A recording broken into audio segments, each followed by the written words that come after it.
¿Cansado de ver aburridas y tediosas clases? Pues suscríbete aquí para ver los resúmenes todos los días. Y bienvenido a Iñaki Guis. La primera clase que veremos el día de hoy será la de español, titulada Decir o referir. El aprendizaje esperado es escribe un texto biográfico. El énfasis es utilizar verbos para referir ideas en otros textos. Nuestro resumen dice así: cuando se escribe sobre la vida de una personalidad destacada, los tipos de verbos para referir ideas son muy importantes.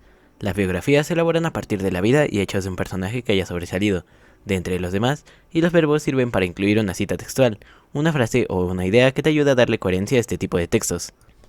Es común que la mayoría de las personas sienta admiración por ciertos personajes como deportistas, actores, escritores, científicos, cantantes, entre otros, ya sea por sus acciones, ideas, descubrimientos, logros y más aspectos que sean dignos de contarse. Algunos de estos personajes no pertenecen a nuestra época y otros sí, y los textos como las biografías dan la oportunidad de conocer más de ellos y de sus aportaciones.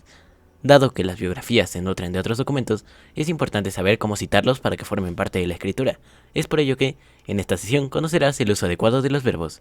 Aunque los verbos forman parte de nuestro hablar, ya que se ocupa de manera cotidiana e incluso inconsciente, existen algunas reglas, sobre todo en los textos escritos, que ayudan a las ideas que sean precisas y entendibles. A continuación, observa la siguiente imagen para recordar algunas cosas básicas acerca de los verbos. Los verbos son palabras que en su mayoría expresan acciones que se pueden realizar. La forma en que los mencionamos es a partir del infinitivo, el cual expresa la acción de una manera genérica, sin entrar en particularidades sobre las circunstancias que en dicha acción se realiza. Por ejemplo, amar, reír, correr.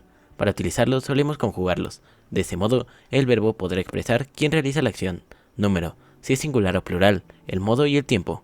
Cuando se utiliza un verbo, un automático, realizamos las conjugaciones necesarias para adecuarlos a lo que queremos decir. Hoy sabemos que los planetas se mueven en órbitas fijas alrededor del Sol. En los tiempos de Galileo, casi todos los astrónomos creían que la Tierra ocupaba una posición fija. En este fragmento se encuentran verbos como sabemos, mueven, creían, ocupaban, cada uno conjugados en tiempos gramaticales distintos. En el ejercicio anterior pudiste notar cómo en un mismo texto puedes encontrar diferentes verbos, cada uno con una función específica. Existen textos como las biografías en los que predomina el uso de verbos en copretérito o pasado para dar a conocer las situaciones que vivió el personaje. Cuando se redacta un texto es importante considerar los verbos a emplearse para que de ese modo el escrito sea entendible. En las biografías es común incluir ideas de diferentes fuentes consultadas para darle sustento a lo que se presenta. De ese modo, los lectores pueden consultar estas fuentes primarias y ampliar sus conocimientos. El reto de hoy es el siguiente. Lee el siguiente fragmento que habla del deportista estadounidense Jesse Owens y coloca los tres verbos.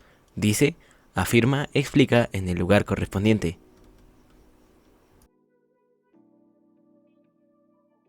Continuaremos con la clase de formación cívica y ética, titulada ¿Cómo influye la información en la construcción de mi identidad? El aprendizaje esperado es: construye una postura crítica ante la difusión de información que promueven las redes sociales y medios de comunicación y que influyen en la construcción de identidades. El énfasis es analizar cómo la información que promueven las redes sociales y los medios de comunicación influye en la construcción de la identidad personal. Nuestro resumen dice así: las redes sociales y los medios de comunicación forman parte de nuestro estilo de vida, pero ¿qué tanta es su influencia en las personas? ¿De qué manera influyen en la construcción de la identidad? Se ha hecho necesario y más frecuente el uso de medios electrónicos que permiten, entre muchas otras cosas, comunicarnos, estar informados, socializar y aprender. Sin embargo, muestran una gran cantidad de información, la cual se debe de aprender a seleccionar para nuestro beneficio y sobre todo, de modo que influye en forma positiva en nuestra persona. Es importante que tengas en consideración que las redes sociales y los medios de comunicación generan una influencia social que se observa en ciertas tendencias y modas, en la adopción de estilos de vida, así como en ideas y patrones que influyen en la conformación de tu identidad. Por lo tanto, es primordial que reconozcas y reflexiones en torno a la información que recibes, por ejemplo, en tus gustos por determinado tipo de vestimenta, la música, las actividades que prefieres, las formas en que te expresas, los grupos a los que quieres pertenecer, con quién identificarse, entre muchos otros aspectos. Las personas tenemos derecho al acceso a la información que transmiten los medios y las tecnologías de la información y la comunicación. En el caso de las niñas, niños y adolescentes, les permite expresar sus ideas, opiniones y también acceder a la educación, la cultura y numerosos aspectos más. En la actualidad, la niñez y la juventud interactúan mediante las redes sociales, la internet y otros medios de comunicación. Esto conlleva a que estén expuestos a una amplia gama de información, la cual puede repercutir en forma positiva en la construcción de su identidad. Pero hay que reconocer también que existe aquella información que no contribuye favorablemente. La identidad precisamente se desarrolla y define en relación con las y los demás, la cual le permite identificarse y diferenciarse, en tanto se va conformando con las experiencias y aprendizajes que adquieren a lo largo de la vida, debido a esa interacción y a lo que sucede en su entorno. Sin duda, las redes sociales y los medios de comunicación tienen una importante influencia en las y los adolescentes, quienes buscan la aceptación o validación entre sus pares como una parte necesaria del proceso de desarrollo en su identidad personal. Pero también es posible que se llegue a crear, frente a los demás, una identidad poco realista de lo que es ser adolescente, ya que suele buscarse la aprobación o desaprobación de sus pares. Las y los jóvenes dicen que las redes no son solamente espacios para relacionarse, conocer personas o subir fotos, también tienen efectos en sentir y en el actuar, ya que muchas veces el estado de ánimo depende de la aprobación o desaprobación que se hace de sus acciones, ya que las respuestas que se obtienen tienden a interpretarse como ser o no ser populares. El reto de hoy es el siguiente: dialoga con tus familiares y lleven a cabo las siguientes acciones. Observen, analicen y cuestionen el contenido de la información que reciben mediante las redes sociales y los medios de comunicación. Reflexionen acerca de las ideas, conductas y comportamientos que están usando como parte de la construcción de su identidad. Valoren si la influencia que están teniendo de la información que reciben contribuye positivamente a su desarrollo personal. Proseguiremos con la clase de matemáticas, titulada Problemas de perímetro y área. El aprendizaje esperado es: calcula el perímetro y área de polígonos regulares y de círculo a partir de diferentes datos. El énfasis es resolver problemas que impliquen el cálculo del perímetro y área de polígonos regulares y de círculo. Nuestro resumen dice así: el zoótropo fue creado en 1834 por William George Horner. De acuerdo con el Centro Cultural de la UNAM, el zoótropo es un aparato conformado por un tambor de forma cilíndrica que posee varias ranuras dispuestas a la misma distancia. Dentro del tambor se colocan unas tiras que tienen imágenes dibujadas. Una vez que se hace girar el tambor, se puede observar a través de las ranuras las imágenes de las tiras, las cuales muestran las diversas fases de movimiento. Ahora veamos un problema con él. Piensa que tienes que elaborar un segundo zoótropo. Considera que conoces la medida del radio, que es 7.5 centímetros, pero no conoces las medidas de los rectángulos donde dibujarás la escena cíclica. ¿Qué datos te pueden ayudar a calcular la medida de la longitud de la circunferencia? ¿Cómo se puede calcular la medida de la circunferencia? Formula tu respuesta. Recuerda que el perímetro es la medida del contorno de una figura dada en unidades lineales, y el área es la medida de una superficie comprendida dentro del perímetro de cualquier figura en unidades cuadradas. Existe una expresión que te permite conocer la longitud o perímetro de la circunferencia, solo conociendo su radio, que es: perímetro es igual a 2 veces pi por radio. El valor de pi no se puede representar con un número natural ni con una fracción, ya que tiene una cantidad infinita de cifras decimales y no tiene periodo. Para realizar operaciones y calcular la longitud de la circunferencia, es suficiente redondear pi a 2 o 4 cifras decimales. Por lo tanto, pi es aproximadamente igual a 3.14 o 3.1416. Con base en lo anterior, ¿qué operación debes hacer para calcular la longitud de la circunferencia? Sustituye los valores numéricos en la expresión. Perímetro es igual a 2 por 3.1416 por 7.5. Perímetro es igual a 6.2832 por 7.5. Perímetro es igual a 47.124. El perímetro de la circunferencia es de 47.124 centímetros y esta medida corresponde a la base del rectángulo del segundo zoótropo. El reto de hoy es el siguiente: realiza las actividades de tu libro correspondientes a resolver problemas que implican el cálculo del perímetro y área de polígonos regulares y del círculo. Si te está gustando el video o te está siendo de utilidad, recuerda que nos puedes apoyar en la tienda de Fortnite o de Epic con el código INAKI1708. Continuaremos con la clase de tecnología, titulada ¿Cuál elijo? ¿Proceso artesanal o proceso industrial? El aprendizaje esperado es: examina las posibilidades y limitaciones de las técnicas para la satisfacción de necesidades según su contexto. El énfasis es adquirir elementos para decidir de manera responsable e informada sobre los productos técnicos y su proceso de creación. ¿Cuál es el mejor proceso para elaborar un producto?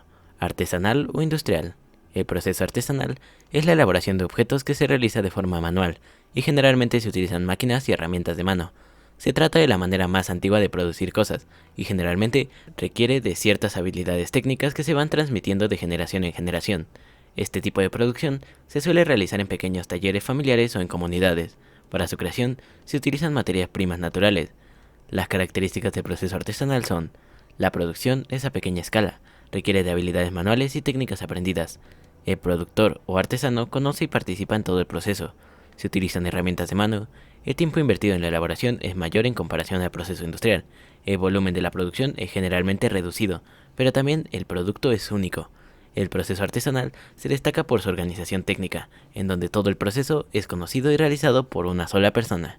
En la creación de un producto se requiere conocer, además de los conocimientos técnicos y la técnica adecuada que se debe aplicar, el tiempo de producción para hacer el cálculo de los costos y las ganancias que se obtendrán, y de esta manera cómo se venderá y la demanda que puede tener. El proceso industrial.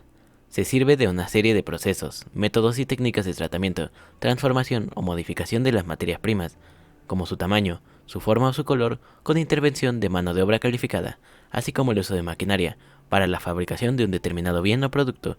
Se busca lograr la efectividad en la cadena de producción para aprovechar eficazmente los recursos, y que estos se conviertan en productos que satisfagan las necesidades de los usuarios.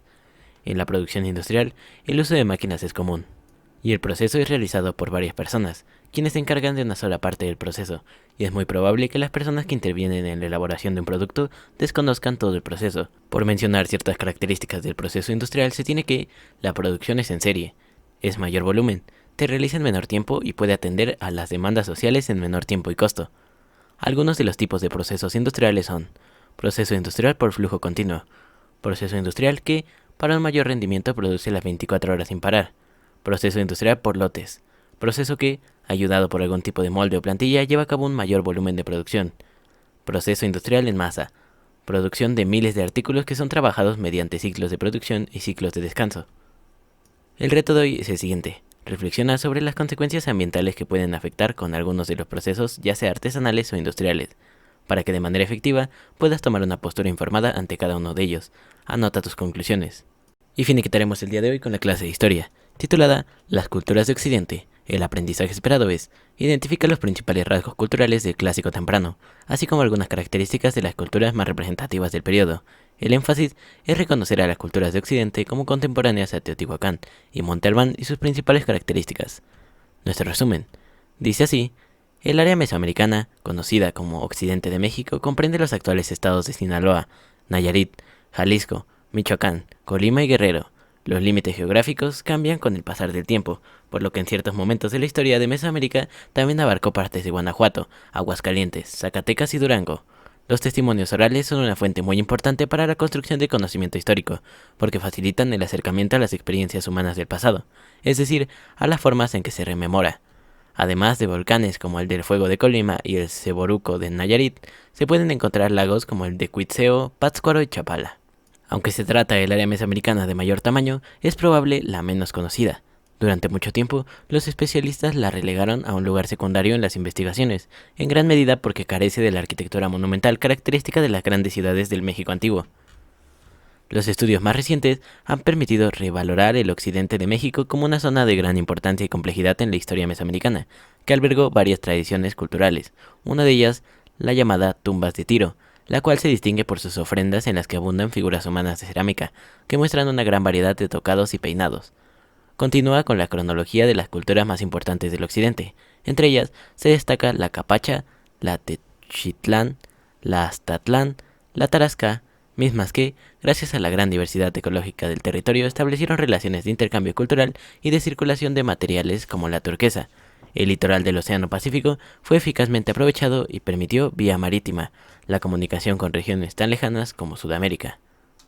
Los restos de los primeros pobladores del occidente coinciden con el proceso de generalización de la vida sedentaria en Mesoamérica, por lo tanto, datan del periodo preclásico temprano, aproximadamente del año 1500 antes de nuestra era.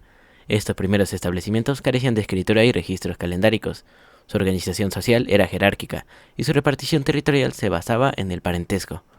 La cultura capacha, nombre en el que se conoce a un complejo arqueólogo ubicado en el estado de Colima, fue la primera con rasgos complejos que se desarrolló en la región. Los restos que se han encontrado consisten principalmente en utensilios de piedra, vasijas y figurillas de cerámica, estas últimas muy parecidas a las de Tlatilco del Valle de México, lo que demuestra la interacción entre el occidente y el altiplano central. El reto de hoy es el siguiente: en un mapa de la República Mexicana ubica el área de Mesoamérica de Occidente, colorea los estados que abarcó y señala los sitios arqueológicos más importantes que conociste durante la sesión. También anota a qué periodo pertenece cada uno. Si te gustó el video o te fue de utilidad, recuerda darle like, suscribirte y activar la campanita para estar al tanto de próximos videos. Muchas gracias y hasta la próxima.